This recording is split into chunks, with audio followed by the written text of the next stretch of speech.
The Vision of Escaflowne is a 26-episode Japanese anime television series produced by Sunrise Studios and directed by Kazuki Okane. It premiered in Japan on April 2, 1996 on TV Tokyo, and the final episode aired on September 24, 1996. Sony's anime satellite channel, Animax, also aired the series, both in Japan and on its various worldwide networks, including Hong Kong, Taiwan, Southeast Asia, and South Asia. The series is licensed for Region 1 release by Bandai Entertainment. The series follows a teenage high school girl named Hitomi, who finds herself pulled from Earth to the planet Gaea when a boy named Van appears on the high school track while battling a dragon. In Gaea, she is caught in the middle of a war as the Zaibach Empire attempts to take over Gaea. Van, with aid from Alan, commands his mystical mech Escaflowne in the struggle to stop the Zaibach Empire. Hitomi's fortune-telling powers blossom in Gaea as she becomes the key to awakening Escaflowne and to stopping Zaibach's plans. While the anime series was in production, two very different manga retellings were also developed and released, a shonen version of the story entitled The Vision of Escaflowne and a shoujo retelling titled Hitomi The Vision of Escaflowne. In addition, a second shoujo adaptation called Escaflowne Energist's Memories was released as a single volume in 1997. The story was novelized in a series of 6 light novels by Yumiko Tsukamoto, Hoimi Yatate, and Shoji Kawamori. A movie adaptation, entitled simply Escaflowne, was released on June 24, 2000, but bears only a basic resemblance to the original series. 4 CD soundtracks and a drama CD have also been released in relation to the series. Plot.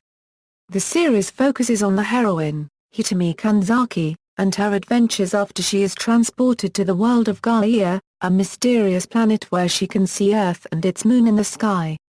On Gaea, Earth is known as the Mystic Moon. Hitomi's latent psychic powers are enhanced on Gaea and she quickly becomes embroiled in the conflicts between the Zaibach Empire and the several peaceful countries that surround it. The conflicts are brought about by the Zaibach Empire's quest to revive the legendary power from the ancient city of Atlantis. As the series progresses, many of the characters' pasts and motivations, as well as the history of Atlantis and the true nature of the planet Gaea, are revealed. Production. Shoji Kawamori first proposed the series after a trip to Nepal, during which he visited the Foggy Mountain region and pictured a hidden world where an epic focusing on both fate and divination should be set. When he returned, he proposed the series to Bandai Visual and Sunrise. According to Kawamori, his pitch for the series was simple: if Macross was robotic mecha and love songs, why not a story about robotic mecha and divining powers? He worked with Bandai producer Minra Takanashi to finish fleshing out the original idea.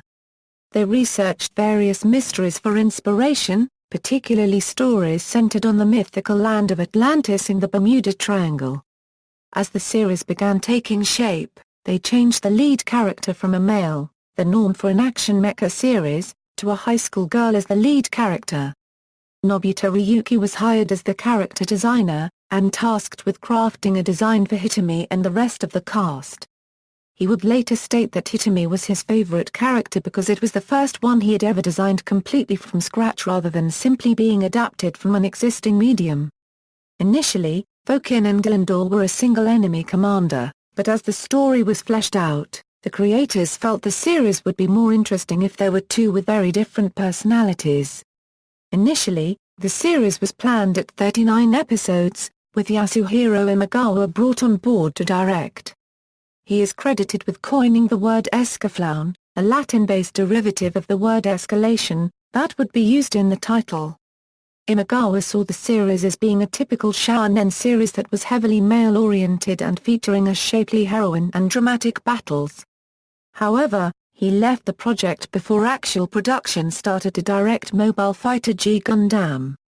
Without a director, the series was put on hold and Kawamori left to work on other projects. After 2 years sitting on the shelf, Sunrise revisited the project and brought in relative newcomer Kazuki Okane as the new director.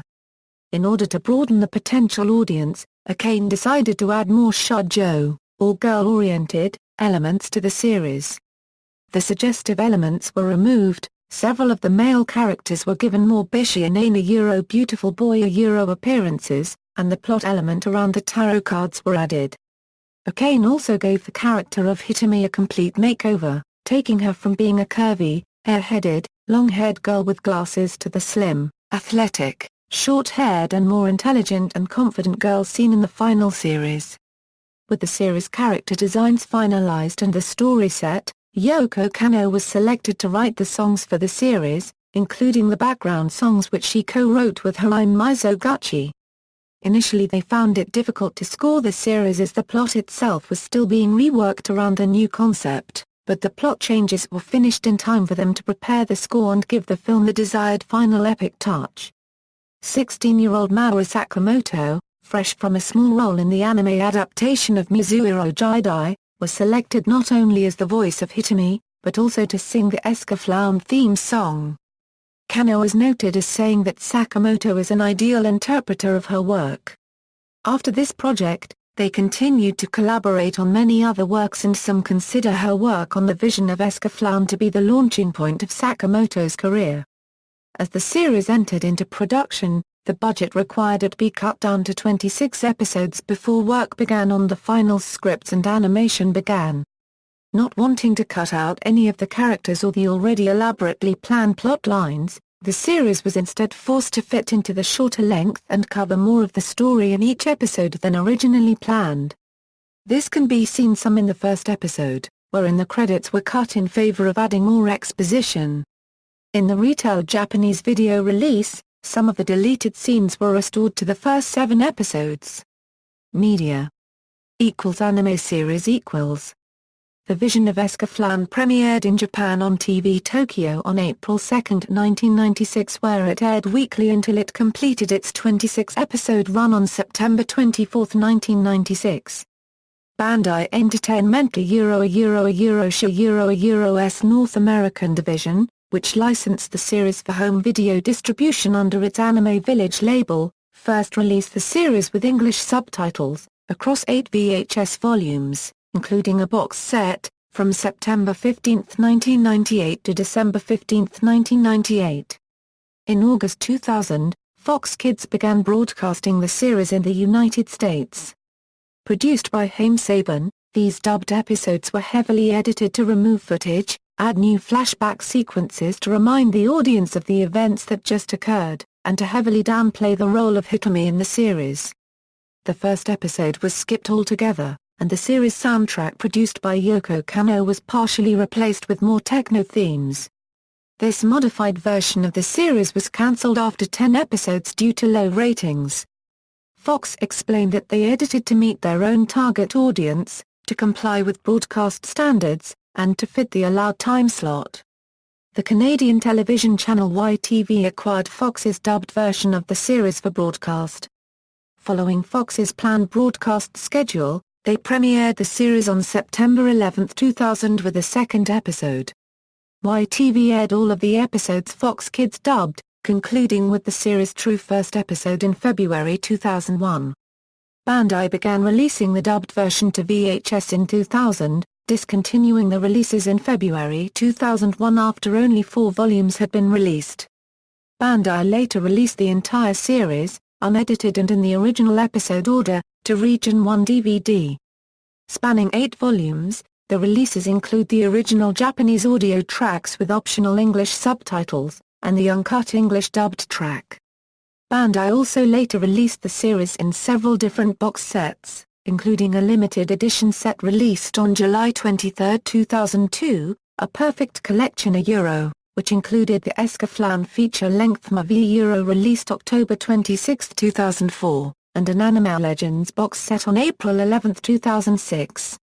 At Otaken 2013, Funimation Entertainment had announced that they have acquired both licenses to the Vision of Escaflowne and the movie. 3 pieces of theme music are used for the series. No Need for Promises, performed by Maoru Sakamoto, is used for the series' opening theme for the entire series, except the first episode in which no opening sequence is used. Performed by Hiroki Wada, Mystic Eyes is used for the ending and for the first 25 episodes, while the final episode uses Yoko Kanno's instrumental piece The Story of Escaflowne entitled Soundtracks. The Vision of Escaflowne is the debut work of Mamoru Sakamoto, who not only voiced the main character of Hitomi Kanzaki, but also performed the opening theme song Yakusoku wa Irinai, and other songs from the series. Yoko Kanno and Hayao Mizoguchi composed and produced the series' musical themes and background, incorporating a variety of styles including contemporary, classical, and Gregorian chant. 4 CD soundtracks have been released in Japan by Victor Entertainment. Escaflowne, Over the Sky was released on June 5, 1996, with 16 tracks, including the series' full opening and ending themes. The second CD, Escaflowne Original Soundtrack 2, was released on July 24, 1996 and contained an additional 17 tracks. Released on September 28, 1996, Escaflowne Original Soundtrack 3 contained an additional 15 tracks. The fourth CD soundtrack, The Vision of Escaflowne, Lovers Only, was released on January 22, 1997 and contained 20 tracks, including the original TV-length opening and ending themes and the ending theme used for the final episode of the series. Despite the relative popularity of the soundtracks, they were not licensed for release outside of Japan for some time and were only available by importing them.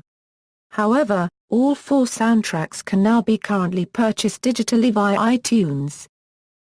Manga 3 alternate retellings of The Vision of Escaflowne have been released in manga form, with first 2 manga series developed at the same time as the anime.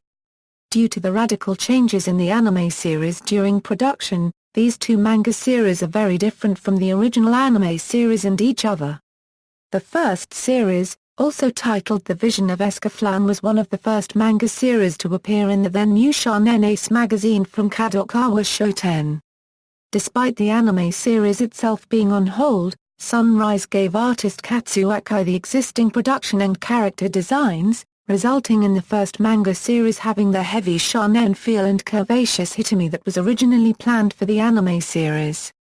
Given free rein to change the story however he wanted, Akai's version is a violent saga focused primarily on fighting and has Hitomi transforming into a curvaceous nymph that is the power source of the mecha Escaflowne. The series premiered in Shonen Ace's first issue on October 24, 1994 and ran until November 26, 1997. The 38 chapters were collected and published by Kadokawa across 8 tankobon volumes. It was licensed for release in North America by Tokyopop with the first volume released on July 10, 2003. The Tokyopop English editions were also imported for distribution in Australia by Madman Entertainment. In 1996, with the premiere of the anime series, Messiah Night The Vision of Escaflowne was created. This shoujo-oriented adaptation was written by Yuzuru Yashiro and serialized in Ashoka Fantasy DX from April 8, 1996 through January 18, 1997. Unlike the first manga, it focused more on the interaction of the characters and severely toned down the violence to the point that the mecha are not used for battle at all and Escaflowne only appears near the end of the series. It was abruptly cancelled after only 10 chapters and the end of the anime, due to the slowing popularity of the series. The individual chapters were released in 2 tankobon volumes, at which time the series was retitled Hitomi The Vision of Escaflowne. A final manga retelling, Escaflowne Energist's Memories, was a collaborative effort of various manga artists around Japan to create 15 mini-stories related to the anime series. The single-volume manga was published in January 1997 under Kadokawa's Ashoka Comics DX Shoujo imprint. Artists who contributed to the volume include Tami Ota, Yayoi Takeda, Kohiro Okiya, Daimon Tenno, Kazumi Takahashi, Masaki Sano, and Kaya Watanabe. Novels Yumiko Tsukamoto, Haim Yatate, and Shoji Kawamori collaborated in the writing on a novelization of the Vision of Escaflowne anime series. The light novel chapters were originally serialized in new type, and the illustrations were provided by Nobuta Ryuki and Hirotoshi Sano. The individual chapters were collected and released in 6 individual volumes by Kadokawa under their new Type Novels label between June 1996 and August 1997. Movie Escaflowne is a 98-minute anime film released in Japan on June 24, 2000 that retells of the story in the Vision of Escaflowne.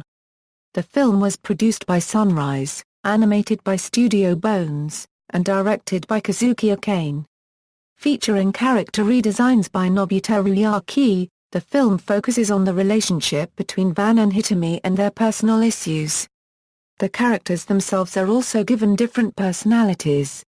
In the film, Hitomi changes from a cheerful girl in love to a depressed, suicidal schoolgirl who suffers from self-induced feelings of loneliness and alienation, and Van is now a violent, hot-headed man.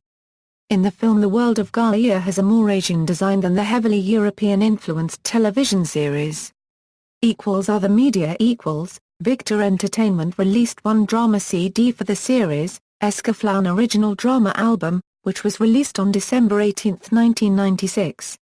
A video game based on the series, also titled The Vision of Escaflowne, was released to the PlayStation system by Bandai Games in 1997. A limited edition version came packaged with a small collector's book and 26 tarot cards. The action-adventure game had an altered plotline and featured additional characters. Reception: though well received, The Vision of Escaflowne was not as popular in Japan as producers hoped. Outside of Japan, however, it was a worldwide hit.